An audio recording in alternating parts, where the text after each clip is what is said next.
प्रिय मित्रों, मैं आज भी बीकानेर से ही बोल रहा हूँ। 1971-2 के बाद शायद यह मेरा प्रथम इतना लंबा स्टे है अपने घर पर। नहीं तो अक्सर 2-3 दिन, 4 या 5 दिन का अधिकतम स्टे मेरा रहा। खैर,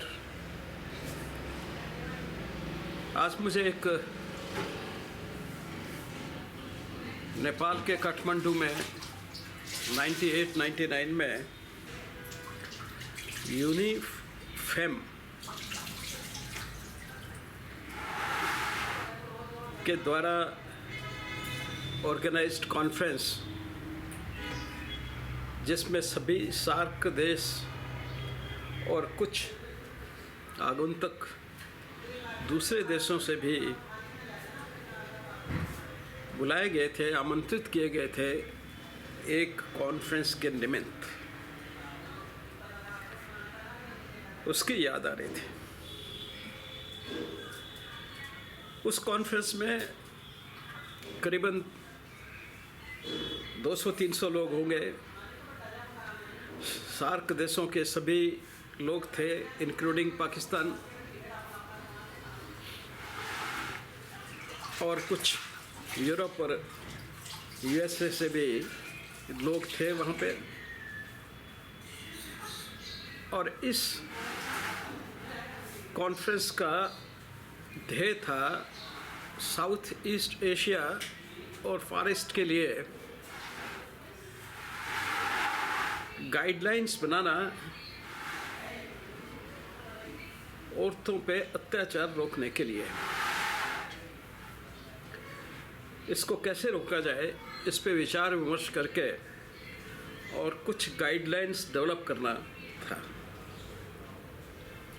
ये स्वाल्टी जो होटल उस समय महाराजा का हुआ करता था, महाराजा ऑफ नेपाल का, उसमें ऑर्गेनाइज हुई थी। और सब सुविधाएं जो एक 5 स्टार की रहने की, खाने पीने के सभी होते हैं, वो वहाँ पे दे गए थे। सबको एक डबल रूम अलॉट किया गया था। और मेरे रूममेट्स जो उसमें थे, वो मालदीव्स के सुप्रीम कोर्ट के जज थे। हम दोनों ने वो एक रूम शेयर किया था, 2 बेड का। बहुत ही अत्यधिक उत्साह से सभी लोग एकत्र हुए थे। पाकिस्तान से भी कुछ बहुत अच्छे लोग वहाँ पे आए थे, जिसमें 2 नाम मुझे अच्छी तरह से याद हैं, क्योंकि उनसे दोनों से मेरा इंटरेक्शन हुआ। बाकी बहुत से लोगों से इंटरेक्शन हुआ, बहुत से लोगों से दोस्ती बने पाकिस्तान के लोगों से, लेकिन 2 नाम मुझे याद रहे क्योंकि उन्होंने उसकी कार्रवाई में काफ़ी बढ़ चढ़कर भाग लिया था। एक थी स्वर्गीय आसमा जहांगीर और दूसरे थे हामिद मीर, जो अभी भी पाकिस्तान में टीवी के चैनल और न्यूज़पेपर वगैरह शायद चलाते हैं। इन दोनों व्यक्तियों से मेरा विशेष साक्षात्कार हुआ। और हामिद मीर से मिलने की जो कहानी है, दृष्टांत है, वो बड़ा इंटरेस्टिंग है। मैं करीब उस वक्त 51-52 साल का रहा हूँगा। हामिद मीर काफ़ी यंग थे और मैंने नोट किया कि वो मेरी तरफ बड़े ध्यान से देख रहे हैं।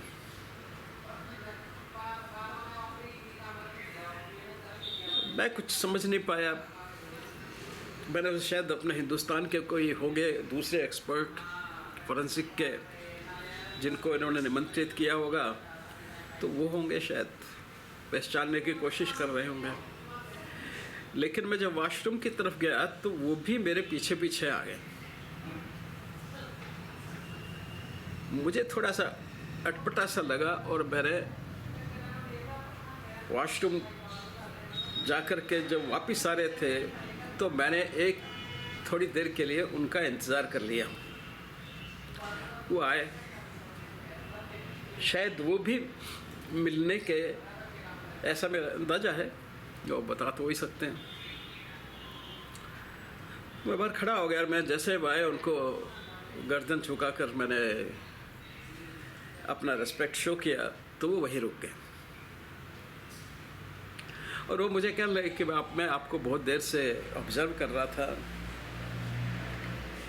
और देख रहा था, और मैं आपसे ये जानना चाहता हूँ कि आप कोई ब्राह्मणा के तो नहीं है।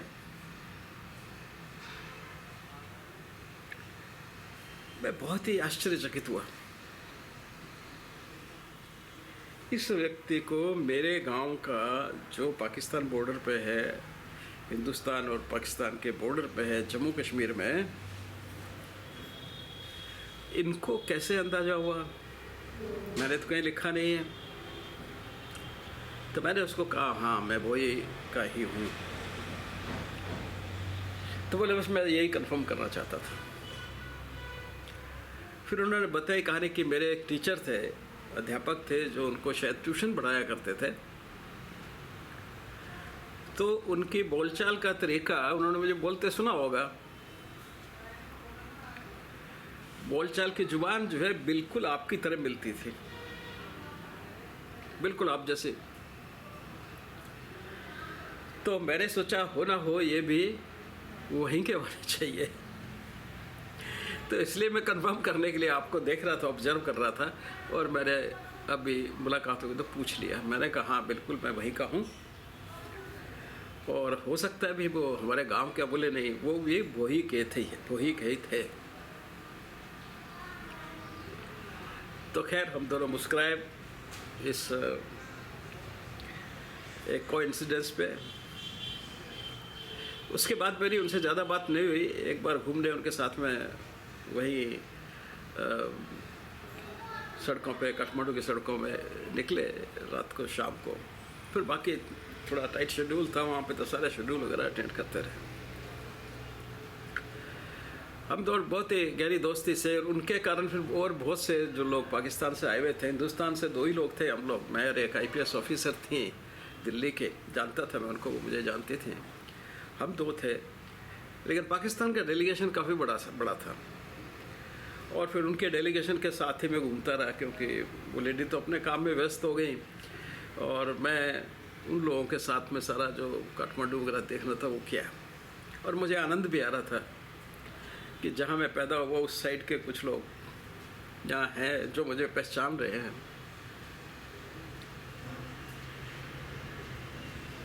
उसके बाद कभी मैंने संपर्क करने की किसी से कोशिश नहीं की, और कोई ऐसा काम बना भी नहीं कि संपर्क करने के हो। हालांकि मेरे गांव के लोग जो हैं मेरे काफ़ी संपर्क में आए, हम लोगों की फेसबुक पे और सब पे काफ़ी वार्तालाप भी होती रही। वहाँ पे सबसे बड़ी बात जो मुझे याद है वो ये थी कि पाकिस्तान के जो कुछ लोग आए हुए थे, उन्होंने वहाँ पे एक व्यक्ति ने, मैं उनका नाम भूल गया हूँ, वहाँ के अच्छे कोई माने जाने व्यक्ति ही रहे होंगे, कि सभी इनविटेशन से, बाय इनविटेशन थे, कोई अपनी मर्ज़ी से नहीं आया हुआ था, या तो गवर्नमेंट के नॉमिनेटेड नेम थे या यूनिफेम के नॉमिनेटेड नेम थे। तो वहाँ के अच्छे कोई प्रतिष्ठित व्यक्ति ही रहे होंगे। तो वो अपने बच्चे के स्कूल का कायदा लेकर के आए थे, और उन्होंने बताया कि कायदे में जो फ़ोटो वगैरह लगे हुए थे, हिंदू जैसे सिखाना है तो हिंदू कौन है, तो एक बड़े ब्रूटल से सरदार की फ़ोटो उसमें लगी हुई थी। तो इस तरह से उन्होंने बताया कि इसे देखिए साहब, हमारे देश में इस तरह से पढ़ाई करवाई जाती है, जहाँ पे ऑलरेडी लोगों को, बच्चों को, छोटे छोटे बच्चों को बायस कर दिया जाता है दूसरे धर्मों के प्रति, पर यूनिफॉर्म को इसके लिए कुछ करना चाहिए, क्योंकि वो बालक बालिकाएं मेल फीमेल दोनों इस एजुकेशन को एक्सपोज्ड है। ये तो है नहीं खाली मेल पढ़ते हैं, फीमेल भी पढ़ते हैं। तो जब दोनों लोग इस एजुकेशन को पढ़ते हैं और उनको उन्होंने बताया कि मेरा बच्चा तो बहुत अच्छे प्राइवेट स्कूल में पढ़ता है, लेकिन कायदा जो है बेसिक बुक्स तो गवर्नमेंट ही डिसाइड करती है, तो पढ़ानी पड़ती हैं क्योंकि एग्जामिनेशन उसी में से होगा। बड़ा टचिंग उनका एग्जाम्पल था, और भी उसमें उन्होंने बहुत सी बातें बोली जो मैं यहाँ बोलना नहीं चाहता। ये उस वक्त इस तरह का आभास मुझे हुआ, और बाकी लोगों ने भी जब शाम को घूम रहे थे तो कुछ इस तरह का एहसास दिया कि सब हमारे यहाँ ये व्यवस्था थोड़ी ठीक नहीं है, कि आपके यहाँ भी ऐसा है? कि मैंने कहा हमारे यहाँ तो ऐसा कुछ है नहीं। मैं ये बात आज इसलिए कह रहा हूँ, नफरतों के बीज इतिहास में देखते हैं। वैदिक पीरियड में भी वार बिटवीन 10 किंग्स तो मशहूर है। उसके बाद महाभारत का, उसके बाद रामचरितमानस, रावण और राम का युद्ध, और फिर महाभारत का युद्ध, जो सारे युद्ध बड़े विनाशकारी थे अपने समय के। 10 राजाओं का, क्योंकि 10 राजाओं ने उस वक्त भाग लिया था एक युद्ध में, तो निश्चित रूप से वैदिक पीरियड में तो वो भी कोई छोटा मोटा युद्ध तो नहीं रहा होगा। यानी कि समय समय पे हमारी जो सभ्यता है, जो इंसानियत है या इंसान है, वह एक युद्ध लड़ते रहते हैं। युद्ध कभी ख़त्म नहीं हुआ। शायद इसीलिए कृष्ण ने कहा गीता में, यदा यदा ही धर्मस्य ग्लानिर्भवति भारत, कि जब जब धर्म की ग्लानि होगी तब तब मैं आऊँगा और साधुओं का भला करूँगा, और जो राक्षस लोग हैं उनका विनाश करूँगा, बुरे लोगों का विनाश करूँगा।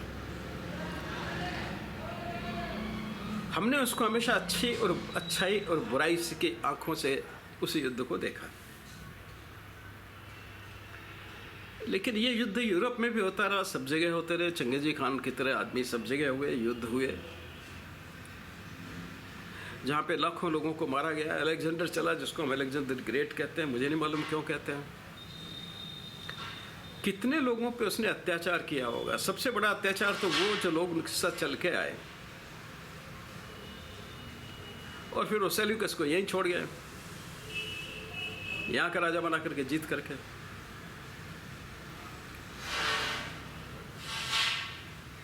कहने का तात्पर्य ये इंसान की फितरत है कि वो आपस में लड़ता झगड़ता रहता है, और वो अभी तक समाप्त नहीं हो पाई, और धर्म की ग्लानि होती रहेगी, और कृष्ण का प्रादुर्भाव होता रहेगा। द्वितीय विश्व युद्ध हमारा लास्ट विनाशक युद्ध था, जो बहुत बड़े स्केल पे था, जो हम कह सकते हैं कि वार ऑफ 10 किंग्स की तरह, वैदिक पीरियड के 10 किंग्स के वार की तरह ही रहा होगा, क्योंकि उस वक्त 10 ही राजा रहे होंगे इस भूभाग में। आज तो बहुत कंट्रीज हैं, बहुत लोग हैं, और आने जाने का साधन बहुत आसान है, जुड़ने का साधन बहुत आसान है। इस इंफॉर्मेशन टेक्नोलॉजी के युग में सारा विश्व ही उसमें किसी भी एक काम में इन्वॉल्व रहता है। इस युद्ध को देखते हुए ही द्वितीय वर्ष में जो सुप्रीम कमांडर थे आइजनहावर, जो बाद में यूएसए के प्रेसिडेंट भी बने, तो आइजनहावर ये मित्र देशों की जो फोर्स थी उसके सुप्रीम कमांडर थे। उन्होंने एक आदेश दिया अपनी आर्मी को कि जितने फ़ोटो ले सकते हैं फ़ोटोग्राफ लो, जितने वीडियो बना सकते हो उतने वीडियो बनाओ, जितना डॉक्यूमेंट हाथ में ले सकते हो डॉक्यूमेंट लो, क्योंकि जिससे आने वाली पीढ़ियां ये विश्वास कर सकें कि हमने ऐसा किया था। वो कल्पना कर रहे थे कि आने वाले समय में आने वाली पीढ़ियां शायद हमको माफ़ नहीं करेंगी, और जब वो इस युद्ध की कल्पना करेंगे तो वो कहेंगे ऐसा संभव ही नहीं है। जैसे आज बहुत से लोग कहते हैं महाभारत संभव नहीं है, या रामचरितमानस की लड़ाई जो है संभव नहीं है, वो वानर कैसे लड़ सकते हैं। तो लोग भी इस तरह से विश्वास नहीं करेंगे कि हमने ऐसा घटिया काम किया, इतने लाखों लोगों को, millions of the people we killed without any purpose, कि ना बिना किसी मतलब के हमने इतने जवान लोगों को मौत के घाट उतार दिया। इसको आने वाली पीढ़ियां विश्वास नहीं कर पाएंगी। इसलिए तुम जितने ज़्यादा साक्ष्य हो सकते हैं फोटोग्राफ में या वीडियोग्राफ में या डॉक्यूमेंटेशन में, उनको इकट्ठा करो या उनको क्रिएट करो, जिससे कि आने वाली पीढ़ियां ये विश्वास कर सकें कि युद्ध का परिणाम ये होता है, इसलिए हमें नहीं लड़ना है। शायद उनका यह एक ध्येय रहा होगा कि जब भी वो कुछ उनमें उद्वेग आए तो वो इन सब को देख करके, इस सब को याद करके और युद्ध से घबरा जाएं। इसलिए उन्होंने कहा कि जितने से जितने साक्ष्य इकट्ठे हो सकते हैं, क्योंकि आदमी कुछ सालों बाद विश्वास नहीं कर सकता कि हम इतने ब्रूटल थे, हमने इतना ब्रूटल काम किया है, इसलिए युद्ध मत करो। लेकिन ऐसा हुआ नहीं। हिरोशिमा नागासाकी सब होने के बावजूद भी सेकेंड वर्ल्ड वॉर के बाद तो युद्ध तो नहीं रुका। वियतनाम में, फॉरेस्ट में उधर चलता रहा। पाकिस्तान भी हमसे 4-5 युद्ध लड़ चुका है। चाइना ने हमारे तिब्बत को पूरा हड़प कर लिया, जो खुद अपने आप को बुद्धिस्ट माना जाता था। तो ये जो प्रवृत्ति व्यक्ति की है, उससे संघर्ष हमेशा चलता है। अब वो प्रवृत्ति किसी न किसी रूप में जागृत होती है, चाहे चंगेज खान के रूप में जागृत हो गई, जहाँ पे जिसका सिर्फ इसलिए उद्देश्य था कि मैं जितना उस समय का दुनिया है उसको कब्जे में कर लूँ, चाहे अलेक्जेंडर की तरह जिसका भी यही उद्देश्य था कि जितनी दुनिया है मैं उसको कब्जे में कर लूँ, उस पर शासन कर लूँ। तो ऐसी आकांक्षा वाले व्यक्ति और विश्वास, वो विश्वास धर्म के रूप में हो सकते हैं, पॉलिटिकल संगठन के रूप में हो सकते हैं, वो रेशियल सुप्रीमेसी के रूप में हो सकते हैं, और सांस्कृतिक श्रेष्ठता के रूप में भी हो सकते हैं।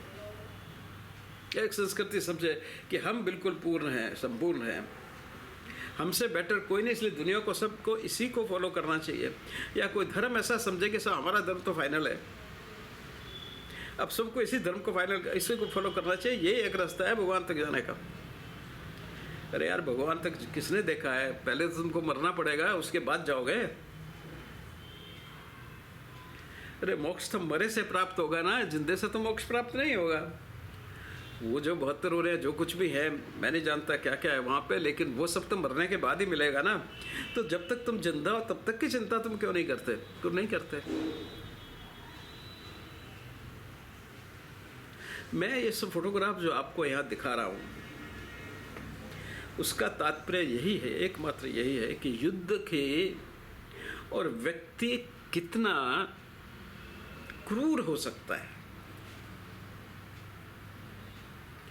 यहाँ देख रहे हैं कैसे लाशों को डील किया जा रहा है, कैसे लोगों को स्टारवेशन से मारा, कैसे लोगों को गैस चैम्बर्स में डाल के मारा सेकेंड वर्ल्ड वॉर में।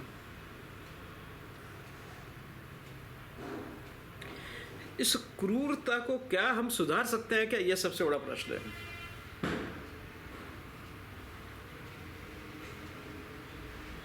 और ये सबसे बड़ा प्रश्न सब आप लोगों को अपने आप को पूछना होगा। और उसमें भी आज की परिस्थिति जो खड़ी हुई है, सेकेंड वर्ल्ड वॉर में कुछ और परिस्थितियाँ थी, महाभारत में कुछ और परिस्थितियाँ थी, रामचरितमानस में कुछ और परिस्थितियाँ थी, पर आज की जो परिस्थिति खड़ी है वो बहुत ही बड़ी विचित्र है। वहाँ एक ग्रुप इंसानों का कह रहा है कि हम परफेक्ट हैं, सिर्फ हम ही परफेक्ट हैं, और हमें मानने, हमारे रास्ते पे चलने वाले ही परफेक्ट हैं, बाकी सारी दुनिया इम्परफेक्ट है। इम्परफेक्ट ही नहीं, उनको कोई रहने का अधिकार नहीं है। क्यों? कि वो जिस बात पे हम श्रद्धा करते हैं, विश्वास करते हैं, उस पर नहीं करते, इसलिए उनको कोई रहने का अधिकार नहीं है। अब इस भावना से वो सारी दुनिया की नज़रों को देख रहे हैं, ऐसा प्रतीत होता है। उनके कहने से, उनकी किताबों से, उनके वचनों से, कर्मों से ये प्रतीत होता है। नहीं तो क्या है भाई, पैलेस्टीनियन तो एक जगह का नाम है, जैसे हम कहें कश्मीर। तो कश्मीर जो ओरिजिनल कश्मीर का नाम था, वो तो सारा कुछ इन्वॉल्व करके चलता था। उसमें श्रीनगर भी था, उसमें जम्मू भी था, इवन सियालकोट तक था। वो तो इधर शकरगढ़ और उधर सियालकोट और उधर मुजफ्फराबाद के आगे से रावलपिंडी तक। तो ओरिजिनल कश्मीर तो वो था 1843 से पहले, बेचने से पहले। आप पुराना नक्शा देखिएगा, 1843 गुलाब सिंह डोगरा को जब बेचा उससे पहले तो वो सारा कश्मीर था। लेकिन जम्मू जब उन्होंने अपनी कैपिटल बनाया तो जम्मू ऐड कर दिया गया। उन्होंने अपनी कैपिटल जम्मू रखी, प्लेन में थी, नीचे थी, फर्टाइल एरिया सारा नीचे था, तो उन्होंने उसको रखा, कश्मीर में रखा। 6 महीने वो रखा, 6 महीने वो, तो ऐड हो गया जम्मू कश्मीर। वो वाकई कश्मीर ही था। Jammu Kashmir is a artificial name. मैं एक बार पेइंग गेस्ट के रूप में इधर कनाडा में पेंटागुएशन एक जगह है, वहाँ पे ठहरा था। तो उस घर की जो लेडी थी वो एक ग्लोब उठा लाई जो उनके फादर के टाइम का था, यानी कि सम टाइम्स 1840 के आसपास का होगा। तो उसमें उन्होंने मेरे को बताया, जैसे मैंने एक बताया कि मैं जम्मू का हूँ ओरिजिनली, तो वो ग्लोब ले आई तो दिखाया। अच्छा, तो उसमें जम्मू नहीं लिखा हुआ, जम्बू लिखा हुआ था, जम्बू। और वो सारा एरिया कश्मीर दिखाया हुआ था, अप टू सियालकोट। तो बोले ये कश्मीर है आपका? मैंने कहा यही है। बोले ओके। मैंने कहा लेकिन अब ये नक्शा नहीं है, अब ये जम्मू कश्मीर हो गया इसका नाम। तो नाम बदलते रहते हैं। गुड़गांव जहाँ मैं रहता हूँ, मैं इसी जन्म में वहाँ पे पंजाब का टाउन समझ के भी आया हूँ, रहा हूँ। पंजाब का पार्ट था। 66 में ये हरियाणा बन गया। तो जोग्राफिकल चीज़ तो वही रहती है, लेकिन पॉलिटिकल नेम जो है या व्यवस्था के नाम जो है वो बदलते रहते हैं। तो उसी तरह से जिसको कोई डिनाई नहीं कर सकता कि इजराइल या यहूदी दुनिया की सबसे पुरानी सभ्यताओं में अगर कोई है तो यहूदियों की सभ्यता है, यहूदियों की बाइबल है, जो शायद हमारे वैदिक पीरियड के कॉन्टेम्प्रेरी होगी। और उनकी लैंग्वेज भी हमारी संस्कृत के कॉन्टेम्प्रेरी जो है, हिब्रू जो है, वो भी हमारे संस्कृत के कॉन्टेम्प्रेरी लैंग्वेज है। इतने वर्षों का पुराना इतिहास लेकर के बैठे हुए लोग, और ठीक है उस जगह पे उनके जैसे हमारे अभी आते रहे। अरे कितने लोग नहीं आए और कितने सालों तक नहीं रह गए। अरे ग्रीक ही राज कर गए हम पे 400-500 साल, तो 500-600 साल। तो मुगल तो 800 साल तक हमारे धर्मराज में बैठे रहे। तो इसका मतलब क्या उनको हो गया कि नहीं, ये है तो हमारा भी। तुम्हारे आके हम घर में आके ज़बरदस्ती रह करके कमरे वमरे कब्जे करके कुछ दिन रह लिए, फिर बाद में मौका लगा तो हमने धक्का दे दिया, निकाल दिया तुम्हारे को। तो वही वैसा ही वहाँ हुआ। तो वो जूस का इजराइल है, वो तो बाइबल में भी लिखा है, शायद कुरान में भी लिखा होगा और न्यू टेस्टामेंट में भी लिखा होगा कि उनके 2 बेटे जो थे यहूदी, यहोवा से यहूदी बने और इजराइल से इजराइल का नाम रखा गया उनकी कंट्री का। तो इतने पुराने सच को तुम क्यों झुठलाना चाहते हो? क्या मिलेगा उससे झुठला करके उसको? एक गड़ंत कहानी कह दी किसी ने, मेरे घर की छत के ऊपर से अगर कोई हेलीपैड रख करके कहीं चला गया और कोई संधि करके आ गया और फिर वो कहे कि हाँ ये घर मेरा ही है, बिकॉज आपका ऊपर से हेलीपैड मेरा उड़ा था। तो वहाँ से अगर किसी दूसरी कंट्री के किसी संत ने आकर के कुछ अपना साधना वादना की या कुछ और किया तो उससे वो उसका हो गया, ये तो नहीं है। तो यहूदियों का अधिकार तो कोई ख़त्म वहाँ से कर नहीं सकता, लेकिन फिर भी है। दूसरा जो है वो टॉलरेशन तो होगा नहीं। जब टॉलरेशन नहीं है तो वार होगा, वार हो चुका है। अब एक बात और मुझे समझ में नहीं आती कि इतने सारे उनकी ही जो धर्म के लोग हैं, फिल बिलीफ के लोग हैं, मैं धर्म नहीं कहूँगा, जो बिलीफ के लोग हैं, वैसा ही बिलीफ करने वाले लोग हैं, वो सब पीड़ित हैं, दुनिया भर में पीड़ित है। भाई तुम किस बात के लिए पीड़ित हो? तुम तो आराम से वहाँ बैठे थे। और अगर तुमको इतनी ही पीड़ा है तो छोड़ो ये सब, जाओ वापिस वहाँ पे अपने। भाई ऐसी जगह पे क्यों रहना है जहाँ पे आपकी आस्था पे आघात हो रहा है और आप अपनी खुश महसूस नहीं कर रहे हैं? नहीं, लेकिन शायद आप दोनों दुनिया का मज़ा उठाना चाहते हैं, उनको कब्जे में लेना चाहते हैं। ये विचार मेरे मन में इसलिए आया कि अभी मैं लंदन की कुछ न्यूज़ पढ़ रहा था, वहाँ से तो पता चला कि 3 लाख लोगों ने कल प्रोटेस्ट किया वहाँ पे एक पर्टिकुलर ग्रुप के फेवर में, जिसको वो बिलोंग करते हैं। भाई ये क्या है? तो ये मानसिकता अगर फैलती गई तो मुझे वही कृष्ण का याद आता है कि यदा यदा धर्मस्य च ग्लानिर्भवते भारत, कि जो हमारी मान्यता है, इंसानियत है, उसकी ग्लानि हो रही है, वो समाप्त हो रही है। दुर्योधन आ चुका है और वो अपनी बात को सच्चा मान करके और उसको फॉलो कर रहा है और दूसरों को मजबूर कर रहा है कि नहीं, मैं तो नहीं मानूंगा किसी भी हालत में, तुमको इन टोटो मेरी बात माननी है। दुर्योधन की प्रॉब्लम क्या थी? अरे उसको कहा तुम 5 गांव दे दो, कृष्ण ने कहा हम 5 गांव में गुजारा कर लेंगे। नहीं, वो भी नहीं देंगे। इरेडिकेशन, हम तो पांडवों का इरेडिकेट करेंगे, ख़त्म करेंगे इनको, यहाँ से समाप्त करेंगे। अरे यहूदी रह रहे, तुम्हें दिक्कत क्या है? पर नहीं, वो तो बचपन से सीखा है यहूदी गलत है? उस हिसाब से तो श्रीलंका वाले हमारे दुश्मन हो गए क्योंकि हमारे राम ने श्रीलंका से लड़ाई की थी। तो अब हम कहें जिन्हें श्रीलंकन जो है वो गलत है क्योंकि भगवान राम से उन्होंने सीता को उठा के ले गए थे, इसलिए वो सब।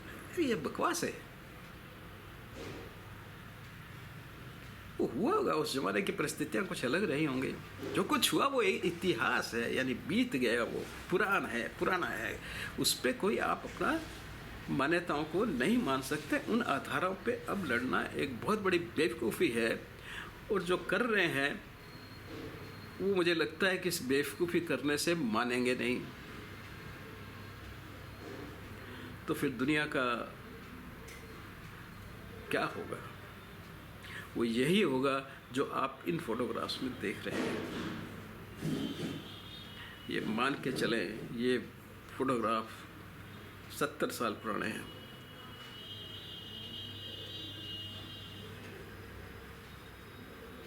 छिहत्तर साल पुराने रादर। अब जो विनाश होगा वो बहुत विकराल होगा।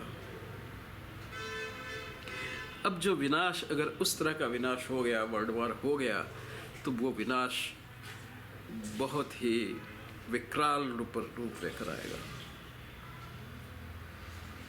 वो सेकेंड वर्ल्ड वॉर जिसकी आप याद नहीं करना चाहते, जिसके बाद आपने यूएनओ बनाया,